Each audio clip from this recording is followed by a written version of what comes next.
Hello, my fellow patriots. Welcome back to my channel. My name is Angela Box, aka The Box That Rocks, and you're watching Angela's Soapbox, where I say what you're thinking. And before we begin, let me grab my Diet Coke with my plastic straw, because you know my day isn't complete unless I kill a sea turtle. Is yours? I mean, come on. And this straw, today's straw, is dedicated to Rachel McKinnon, the ma'am, aka biological male, who shall be discussed shortly. But before we begin, please make sure you are subscribed to the channel and hit the notification bell. Pass this channel along. I'm trying to grow it. It's my fledgling little hobby, and I hope you enjoy it, and let's get into it. So I have 3 topics we want to talk about today. We're going to talk about how the transgender movement has really morphed into something quite insidious that I think is anti-science, anti-God, and anti-humanity. And then we're going to talk about how Hillary Clinton is now running around thinking that there's Russians behind every bush. And finally, we're going to get into Adam Schiff and how the Democratic Party truly has become the mortal enemy of the good. And that is what my article this week in Angela's Soapbox and on Red Pill Pundit is all about. So again, all that will be linked down below, and please go check it out. All right, so quick sip, mind the glass. Okay, so I don't know if you heard about this. You probably have, because it's so damn depressing. In Canada, which, again, Canada, but still, it's on its way here. It's already happening here. Some dude in I said her, didn't I? Some dude in his 40s who is transgender, a guy named Rachel McKinnon, has slapped on a wig and some lipstick and gotten on a bike and beaten a bunch of women, biological females, in the Canadian National Bike Race or something like that. So this dude gets up there and he's like, oh, I won. Look at me. I beat all of you losers. And that's what he actually said to the women who are complaining that a biological male was competing against biological female. He's like, y'all are just losers, and how dare you call me sir? I'm a ma'am. I'm a woman. I mean, Busy Phillips says that transgender women are women, so I guess it's true. Right, Rachel? Anyway, it's just so insidious, isn't it? I mean, children are now being taught, again, childhood, a time where you think you could be Superman and jump off the roof and fly, is the same time where leftist propagandists who are hell-bent on ruining literally everything, including childhood, are now telling children and adults who are mentally unbalanced that you can just change your gender at will. For example, I can wake up tomorrow and, I could be like, you know what? Tired of all this cute makeup and lashes and gloss, and I think I'm just gonna be a dude.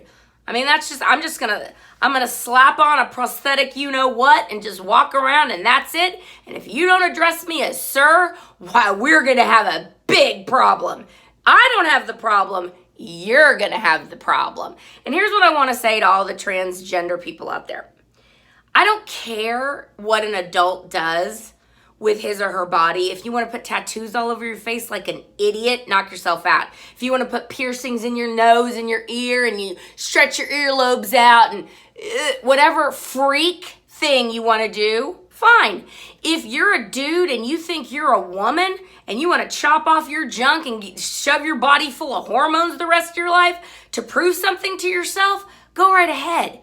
But don't think the rest of us are going to automatically go, okay, you know what? Your truth is the empirical truth. Because it actually isn't. Because the empirical truth is the empirical truth. Now, you can say you're a polka dotted purple unicorn, but it doesn't make it so. Again, adults can do whatever they want. But for damn sure, they should not be competing in a race that is set up for biological females. And that goes for anything. Wrestling, basketball, volleyball, all of a sudden, all of these trans athletes are beating girls who have been training their whole lives to be in this sport. And I think maybe the final outcry will come when a trans gymnast slaps on a wig and some lipsticks and sashays over and beats Simone Biles for the 6th world championship in gymnastics. Then maybe people will start going, wait a minute, is this cool? Like, is this really where we're heading? God help us if it is. Now, which brings me to a horrific story that took place in Dallas, Texas. Now, you must know I live in Houston, and I'm wearing orange tonight because it's game 1 of the World Series, so go Astros. But you must know that there have been a lot of locusts that have infiltrated the state as of late. I moved here in 2009. I got here as fast as I could. I escaped from LA. I lived in LA for a number of years. It was a cesspool then. It is absolutely horrific now. Every time I go back, I'm like, what is this, Havana 1959? Because that's basically what it is, just crumbling infrastructure. Everyone's miserable, but I digress. Okay, anyway. So they've got a lot of locusts that have moved from California, from New York, from all kinds of left-wing psychotic states, and they are now trying to ruin ruin Texas. And they're getting a foothold because not only do we have a lot of illegal immigration, I think the 2nd highest in the country next to California, but we're having a lot of locusts move in and think that they want to bring their insane beliefs to Texas that they escaped from in the first place. Case in point, Dallas, Texas. A jury, a consensus of 11 out of 12. Now, just put that in your mind. 11 out of 12 supposedly sane adults said that a mother can transition her son into a girl over the objections of his father. Now, you have to understand, this is a situation. It was 2 in vitro twins. The parents were married for some time, and at some point, supposedly, the little boy started watching Frozen a lot and said, oh, I want to be a princess or whatever. So the mother's like, oh my God, I think he's a girl. Well, he must be a girl. I mean, this couldn't just be a phase or anything. No. He's a girl, and we're going to call him Luna, not James, Luna. So, of course, the father divorced this lunatic and tried to get custody of this child and his other son to not have this insane person have any say over the parenting of his son. Shockingly, there was testimony that said that when this little boy was in the presence of his son, he didn't call himself Luna. He didn't try and be a little girl. He was a little boy because he's a biological male, and little boys are little boys and little girls are little girls. Now, could this kid end up being gay? Sure. Who cares? But the point is that gender is binary.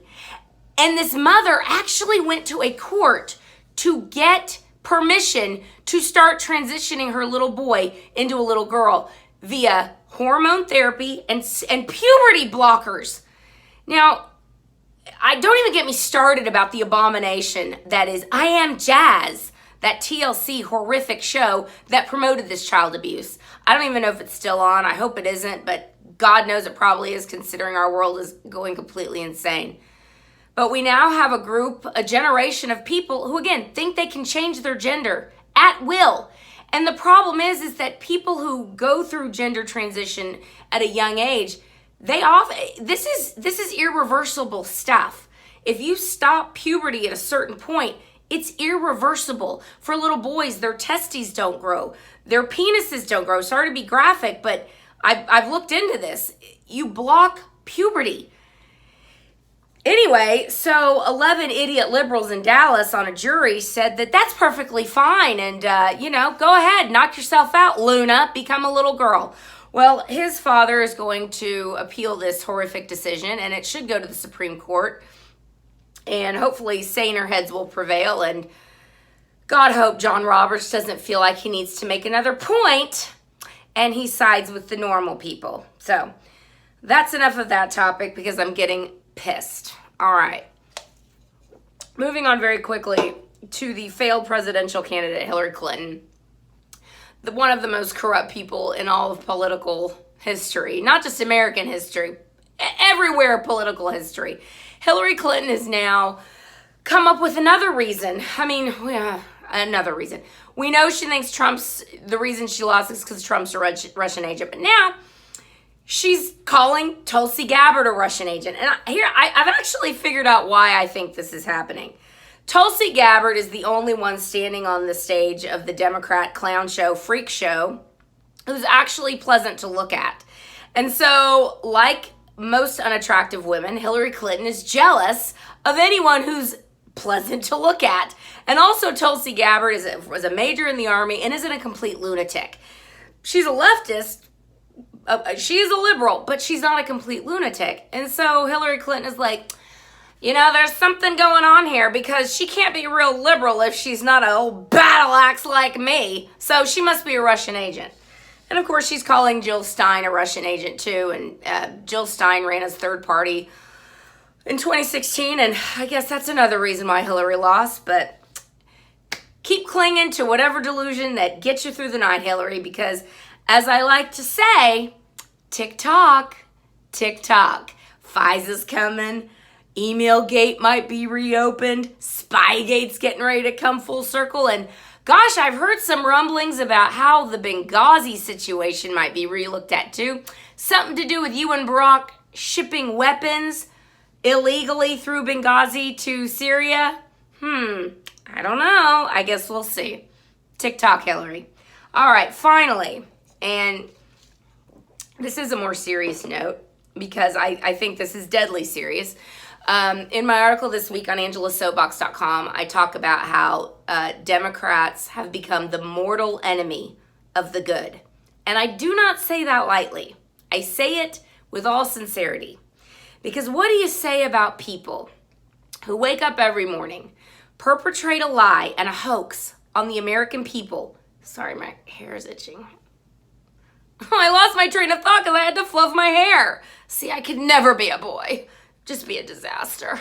Anyway, what do you say about people who for 3+ years have awoken every day with the singular focus of destroying a duly elected president and anyone who surrounds him, including his supporters, targeting them with violence, with being fired from their jobs, with thousands of dollars of legal bills? What do you say about those people? What would you call them? Would you call them sociopaths? Psychopaths, Machiavellian despots, or would you just call them Democrats? And I think we would just call them Democrats because I've never seen anything like this. Adam Schiff is one scary dude for such a inoffensive little nerdy looking dude. He wields a lot of evil in that skinny little neck of his. And a quick little story before I close, because more details, again, are down in my article, and I do want you to check it out. So I don't want to give it all away. I want you to read it. I mean, you are smart enough to read. I know it's true. Anyway, quick little story. When I lived in LA, I remember when Bill Clinton got impeached. And I agreed with him being impeached, and here's why. The Star Report came up with 11 felony counts for Bill Clinton. 11. Now, the House of Representatives brought him up on, I believe, obstruction of justice, suborning perjury, and perjury to do with the Lewinsky case and the Paula Jones deposition. Now, a lot of liberals were up in arms and, it's about sex and his private life and who cares if he's boinking Monica with a cigar. Who cares? Notwithstanding that that's disgusting and he's gross on so many levels, actually suborning perjury, asking people to lie, trying to get them set up with jobs so they don't rat you out, all the things that Bill Clinton did to try not to justify him paying Paula Jones in her lawsuit, which she eventually did win, and Bill Clinton, remember, was disbarred and he was impeached. Now, he was not convicted in the Senate, therefore the nightmare of the Clintons continued unabated and continues to this day. However, I remember there was a very brave congressman, and I don't know where he is now. I hope he is well. His name was Representative James Rogan, and he represented Burbank. James Rogan was one of the House managers who lost his seat because he did the right thing. And guess who he lost his seat to? That's right, Adam Schiff. And I remember very clearly calling him up I just got my first cell phone. I called him up. I was on the 134 freeway, and I left him a voicemail, and I got very, very emotional. And I was tearful, and I said, Representative Rogan, I'm not a constituent. I live in the Valley, San Fernando Valley, but I just wanted to tell you how much I appreciated your courage and standing for the right thing to do. Because if we don't stand for the right thing to do, then we've lost our humanity. And I kind of want to close on that and say to Democrats or liberals who might be listening, and I know you listen and I know you watch because I do have stalkers, what are you doing? As a human being, what are you doing to your fellow human beings when you call them racists and spit on them and beat them up for wearing MAGA hats and perpetrate fake hate crimes against them, aka Jussie Smollett and this little brat in Virginia at school? What are you saying when you tell people that they can't be honest about how they feel, else you will attack them, else you will blackball them or excommunicate them from your friend group or your family? I'm going to say this again. I have never once not been a friend to someone who's a liberal. I decide I'm not going to talk to them about politics, but I don't cut them out of my life. But you guys can't say that. And you seem to have no problem with destroying President Trump or anybody surrounding him. So I hope that you do a little soul searching and maybe start to take a step back and say, what am I doing? And have I lost my humanity? Something to think about. All right, that's it, guys. Go out, do the golden rule. Practice the golden rule every day. I try to every day, and that's not me being sanctimonious. That's just be nice. Don't be a jerk. Treat people like how you want to be treated, and we will win this fight. It's a good fight. It's the right fight, and the Patriots, we're going to win this one. So stay strong. Go Astros, and I'll see you guys next week. Bye-bye.